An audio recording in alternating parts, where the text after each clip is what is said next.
Père pekisa bambwa na yo. Père na pesi au 48 heures. Moi ba porte parole nous ba ganga ba loba. Yeba ngana osa vidéo samedi na pourquoi. Zo bimisa nenge boliagi nde bozongisa mwasi ya gi ya mami wata na mai. Nengo kota na kacha morgue na 4 heures yona bimbagi. Rango ya ngole la ka o mama lobaki. O totinda lettre. Héritier wata bimila bana ndakuti.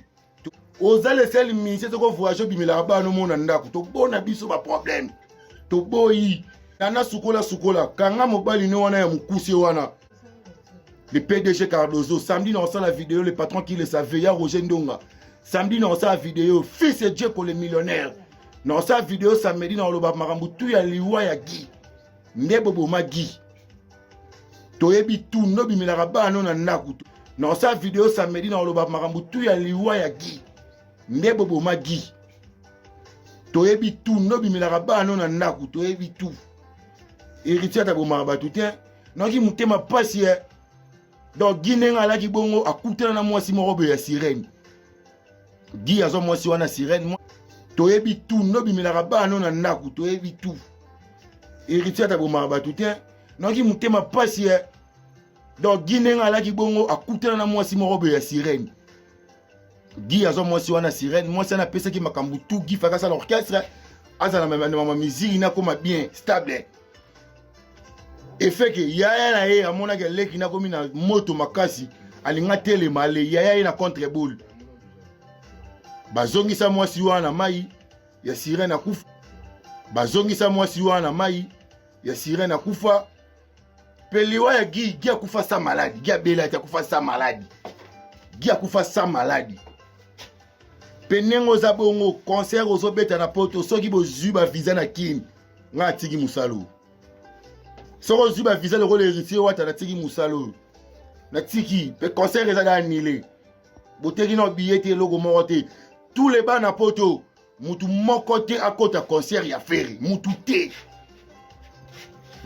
te le 7 juin to panza matanga ya gigola na kin donc mutu te akota concert wana Nangana kanda mutu te akota concert wana tous les bana poto nangana kanda mutu te akota concert wana tous les bana poto mutu te donc somba ki billet jetez-le aux poubelles jetez-le au four avec un bon français donc nana plein si Dieu pas Jani Bitano et manze m'a fait jaloux donc comment on aura jaloux héritier ce héritier ta petit concert na ye otini batwa ko ma ofinga wata balo ba mabe pon héritier ba n'importe quand na komba wata to boy na biso gigo la place aux ali gina fuka mezo kanga gigo la place aux a il faut loba oh Seigneur aie pitié de lui car il est un musicien qu'il connaît pas ce qu'il est faire na oyazo sala zo yebate il est un grand il est jaloux yone héritier botika la lobanati pour ça bolobani to ko perdre wata ko chela wata poison oza jaloux Guy place ozo yo kanga nazo lela ozo yo kanga na lela nazo lela Guy nana sione manzemba fait jaloux DJ Sida le pape Guy go la place oza il faut loba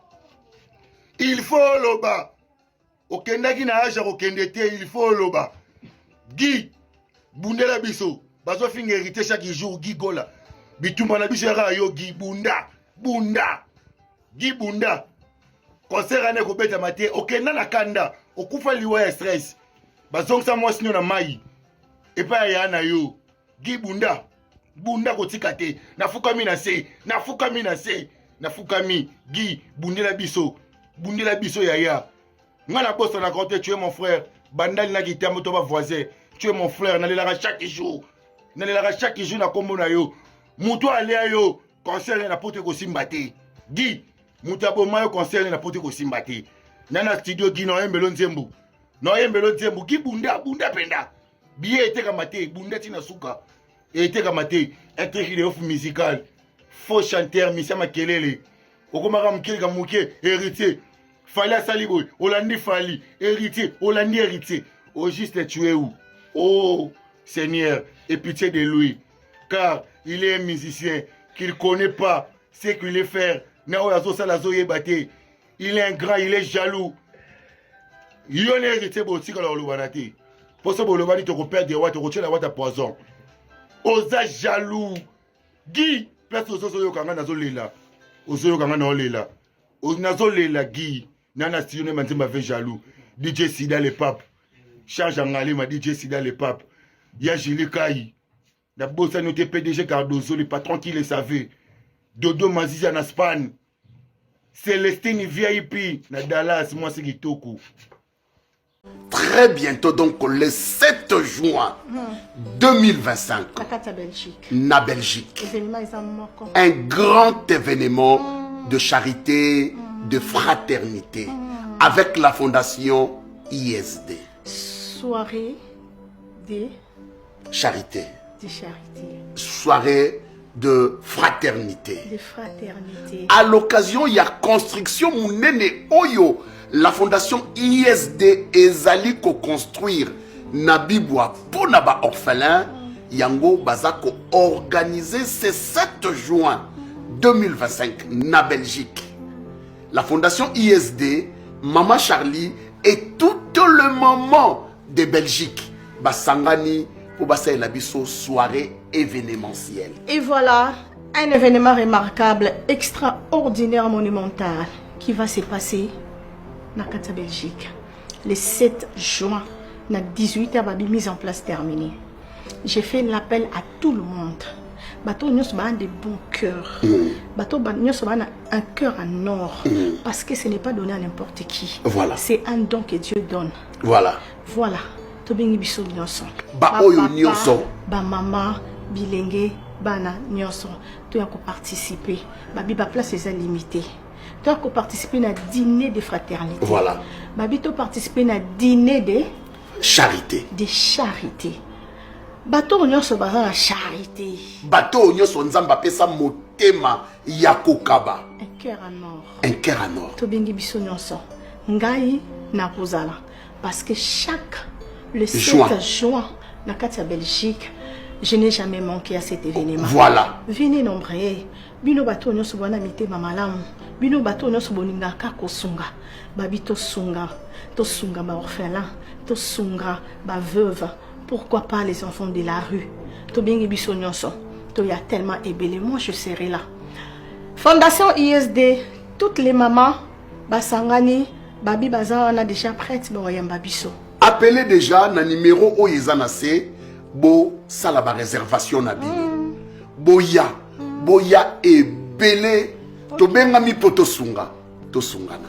Ba place est limitée. Voilà. Très limité. Vous avez déjà réservé déjà ma place Nabino. Vous avez un numéro où ils juste là. Au bas de vos écrans. Ma surprise, ils ont tellement ébélé. Ma concours, ils allaient. Bilo kako gagné, ils ont tellement ébélé. Sans oublier des cadeaux. Voilà. Isali. Boya tellement ébélé. Kolia, Komena, Isali. Pourquoi pas tous ces pélés et le mot? Dîner à volonté. Parce qu'ils ont dîner de charité et de fraternité. Merci.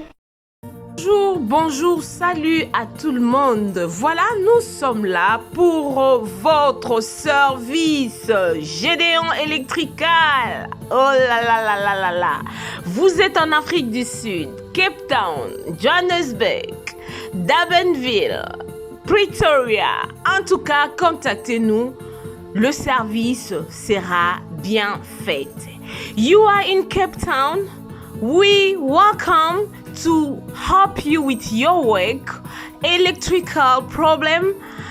Our service are electrical, construction, domestic, commercial, industrial. Voilà. Tozali wana pona ko servir bino. En tout cas, Gédéon électricité et ye pona ko salela mboka. Awana Afrique du Sud. Musala na biso ezali to misala na biso ezali kosala électricité, kosala construction, kosala misala ya ndaku, oza na posa ba installer yo DSTV, oza na posa ba salela yo misala nyonso ya ndaku olingi, oza na posa ya industriel tozali wana pona ko servir bino. Le numéro est là. Contactez-nous sur 061 061 encore, 99 et puis 51. Gédéon Electrical, le service pour le peuple. One call, just one call. We will be there to serve you guys. Notre service est tellement bon que vous n'allez même pas y croire. Le Gmail c'est gedeonelectrical@gmail.com. C'est ça notre email adresse. Si vous voulez nous contacter par email, si vous voulez avoir beaucoup plus d'informations, n'importe quel genre de travail que vous voulez que Gédéon Electrical Service puisse faire pour vous, contactez-nous sur 061 99 et 51. Merci beaucoup et nous vous souhaitons de bienvenue. Nous sommes là pour votre service. Que Dieu vous bénisse abondamment. Voilà, c'était là, moi votre humble servante, Maman B52, la mignonne officielle. Et à la fin, vous allez voir M. Gédéon qui est là. Voilà, il est là. naebite vidéo oyo erni meko koma ekomela bino ezali mama Joséphine mama Zozo nayebi bino solution oyo ezali solution ya ba problème na biso yango eza nini ba problème na biso yango eza ba problème ya santé eza ba maladie oyo eza kati na biso ba maladie telle que diabète, tension, AVC, prostate, ba hernie, ba maladie wana nyonso tout oyo ezo déranger biso, ba ménopause, mutu pasi, maladie nini, épilepsie, maladie nyonso tout oyo ezo déranger ndeko na yo, oyo aza pembe na yo ezo déranger mwana na yo, oyo ya cancer, oyo ezo déranger biso, solution yango yo na yeli yo solution ya ba produit na biso ya naturel, ba produit oyo ezali ba complément alimentaire, ba produit oyo ezali 100% naturel, ba produit na biso ya Occident. Ndeko na nga na yeli yo ba produit oyo eza juste biloka kolia oyo tozo ko compléter na nzoto na biso. Pourquoi? Parce que monde entier, monde déjà eza pollué.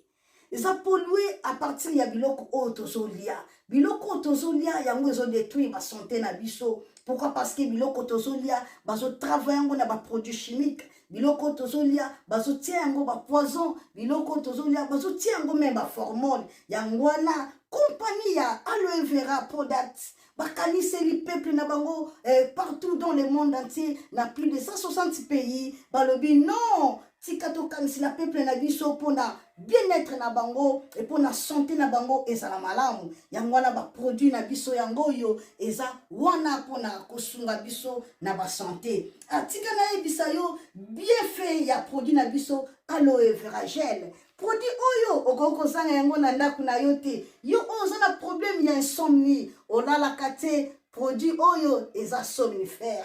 Ezo pesa yo pongi. Yo oyo oza na nzoto makasi te, produit oyo eza tonique. Eza wana po pesa yo nzoto makasi. Yo oyo oza na ba toxine na nzoto na yo, produit oyo eza détoxifiant, eza ko détoxifier nzoto na yo, eza ko purifier makila na yo, eza ko sukula ba veine na yo. Produit oyo ezana ba bienfait ebele, produit oyo ko soigner pour l'estomac, produit oyo ko soigner pour la constipation, produit oyo eza produit moko eza ko sunga système immunitaire na biso. Yango wana ndeko yo ko zanga ba produit oyo te pour la santé na yo. Santé ezana prité, santé ezana prité. Yango wana somba produit oyo soki omilingaka pe olingi libota na yo, olingi mobali na yo, olingi bana na yo te okoko sanga produit oyo te. Yango na yo ko présenter yo produit ya aloe vera gel. Yango soko olingi kozwa yango lolenge nini, contactez Maman Joséphine na plus 44 79 853 90 849. Na balieli susu plus 44 79 853 90 849. tika nzambe apambola yo kozanga produit oyo te aloe vera gel.